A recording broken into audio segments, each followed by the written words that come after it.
Chris? Awesome. Well, welcome back everyone to Training Thursdays. Buffs, it's good to be here with you.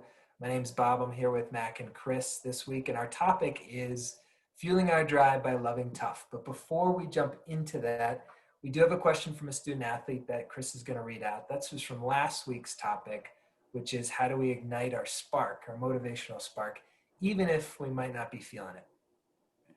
Thanks, Bob. So the question we were presented with, I think I understand the stone and flint metaphor from last time, but it's hard for me to know why we need a landing place or some sort of grounding to spark motivation. Shouldn't we just know our why and go get after it? I love that question from the student athlete. And I think one thing we want to just start with is, whatever we're sharing with you in terms of your mental game, take what works, leave what doesn't. And for many of us, something we've tried to name from last time was we're at different places right now. Some of us are really doing well 1 hour and not so well the next hour. So if your flint, if your spark, your why is working and grooving for you, amazing. We'll keep that going. I think today can kind of really help how to facilitate that. For some people right now, it's really hard to even create any mental, emotional, physical space to center on what really matters because there's a lot of heaviness going on right now. So just to come back to kind of that stone and flint metaphor, the stone really represents how we land and create some clarity. And, one of the things we mentioned in our Mental Lift Monday is when we're in that landing place, what can be helpful is this acronym that we call HALT. So taking a beat and just checking in, am I hungry? Am I angry? Am I lonely? Am I feeling tired? All of these basic needs and emotional needs that are there can really constrict us from finding any spark that we need to kind of move forward. And when we're really susceptible to gosh, I just don't have it today. I don't have these needs being met.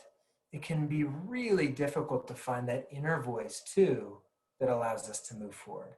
And more often than not, sometimes that inner critic, that inner bully can show up in those moments as well.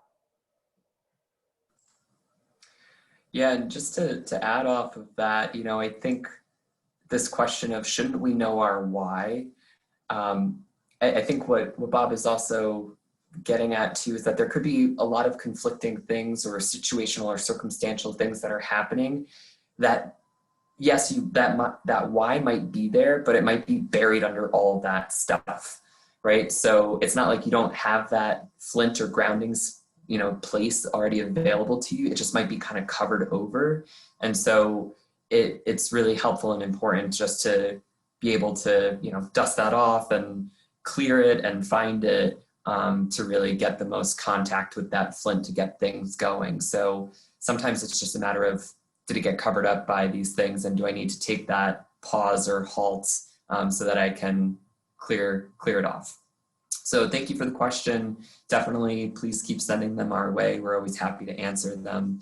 And as Bob had mentioned, this week is really about loving tough, which is very different than being self-critical. So we'd also spoken about that inner critic that we have, that voice that can be detrimental sometimes. It all depends on the perspective that you're taking with it. So we wanted to work with an exercise that's going to help you identify what might be a more critical voice that's coming up and how to work with that and adjust it in a way that can start leading towards more of that loving, tough conversation and conversation that's going to be more productive for motivation and just for your overall sense of self and well-being as well. So we're going to do an exercise to shore up that inner compassionate coach. So we're going to dive right in and we're just going to take a moment to ground yourself right now in your breath. We've used breath work a lot. So we're going to use that to prepare for this exercise and just focus on the way the air is feeling as it's moving into your body, through your nose, down into your lungs, the way there's a release when you exhale, And if it feels comfortable, if you haven't already, you can gently allow your eyes to close. It's going to help enhance the visualization aspect when we get to that part of today's activity. If that's not comfortable, you can leave your eyes open, but just pick a spot low and in front of you that you can gently gaze and kind of zone out on. Just continuing another moment here, connecting with the experience of your breath.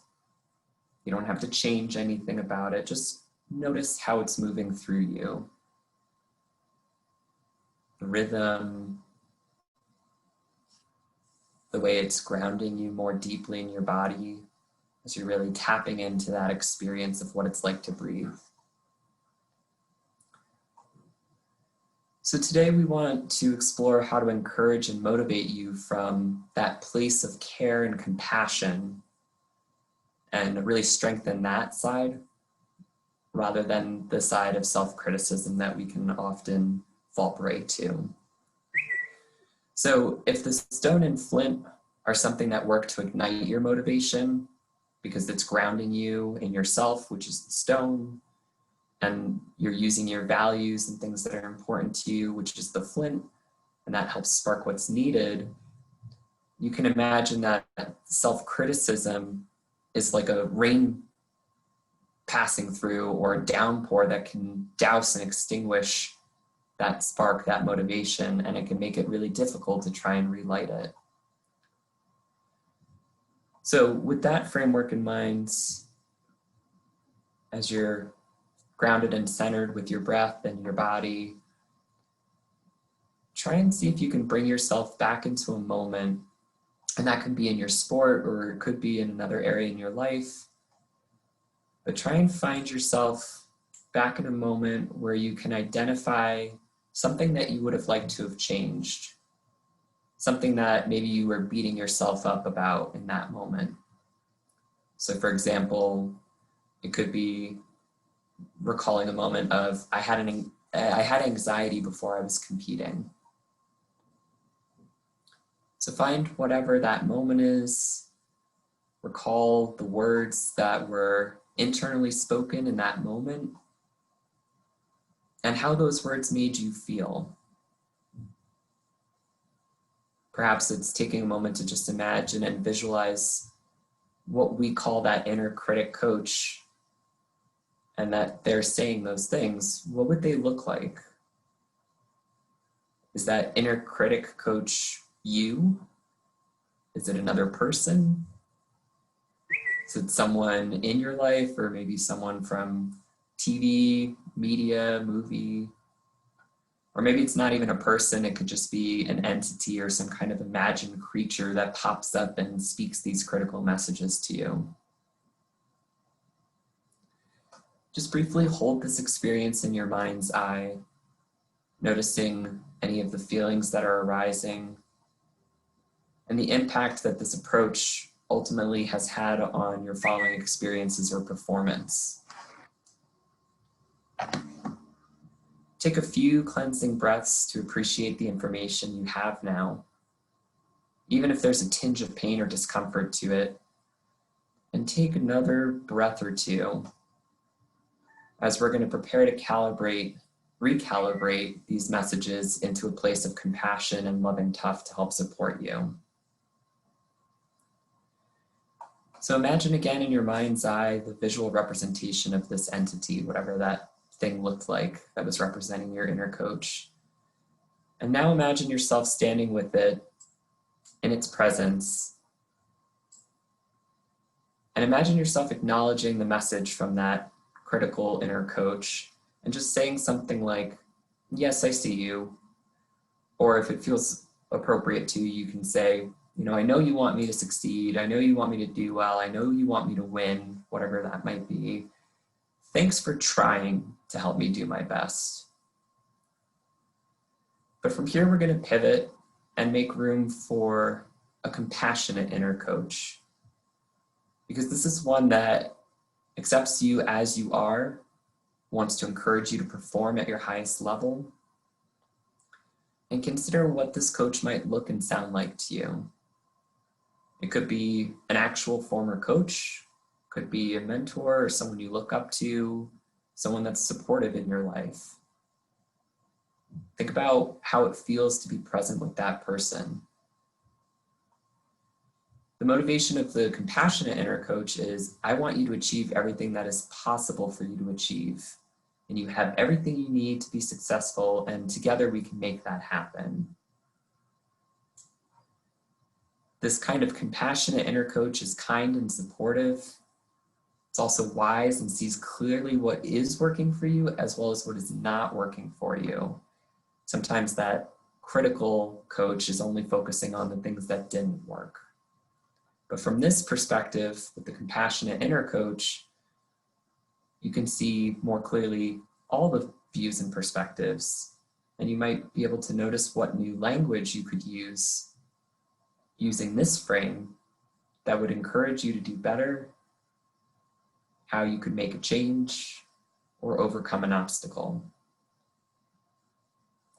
So as we begin to close out the exercise, just talk to yourself from a position of a coach who truly has your best interests at heart.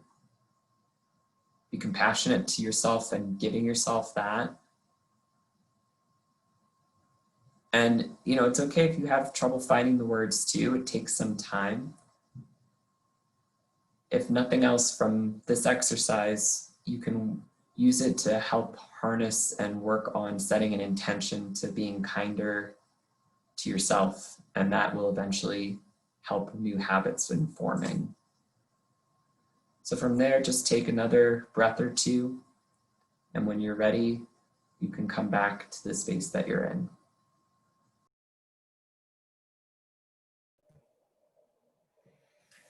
Thank you so much, Mac, for that exercise, truly. And from what you shared, kind of taking this metaphor forward, what we hope for all of you is, knowing that that spark, that flint is always there, and some of the ways to uncover it, to create some cease from the storm that may be pouring down on us, is really connecting with that inner compassionate coach.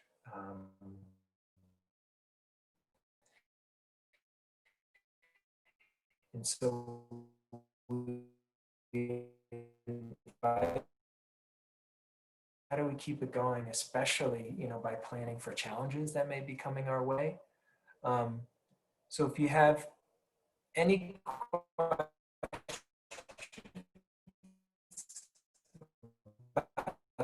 this week, feel free to reach out to me at Robert Deal. Our meetings together. Quotation today from Kristen F., who's one of the pioneers in the self-compassion, that loving tough research. And she says, unlike self-criticism, which asks if you're good enough, self-compassion asks, what's good for you? And so we hope you continue to ask that of yourself this week ahead. Go Buffs.